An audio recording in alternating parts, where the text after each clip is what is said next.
অনেক জল্পনা কল্পনা শেষে দিল্লিতে দেখা গেল শেখ হাসিনাকে। মাথায় ওড়না টানা, চশমায় ঢাকা মুখ, কিন্তু সেই মুখ চেনা, অচিরেই ছড়িয়ে পড়ে গুঞ্জন। এই কি বাংলাদেশের পলাতক সরকার প্রধান শেখ হাসিনা? দিল্লিতে প্রথমবার সোনিয়া গান্ধীর বাসভবনে যান। এ সময় তাকে জড়িয়ে ধরেন সোনিয়া গান্ধী, দেন সান্ত্বনা।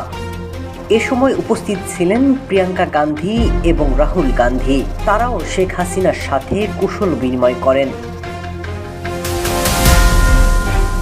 এর আগেও দেশ ছেড়ে ভারতে আশ্রয় নিয়েছিলেন শেখ হাসিনা। তখন গান্ধী সরকারই তাকে আশ্রয় দিয়েছিল, এমনকি শেখ হাসিনাকে পুনর্বাসনে সহায়তা করেছিল।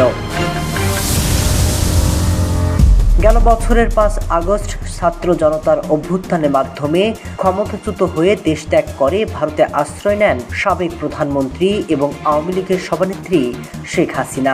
এরপর থেকে তার প্রকাশ্যে আসার কোনো তথ্য পাওয়া না গেলেও এবার এলেন প্রকাশ্যে।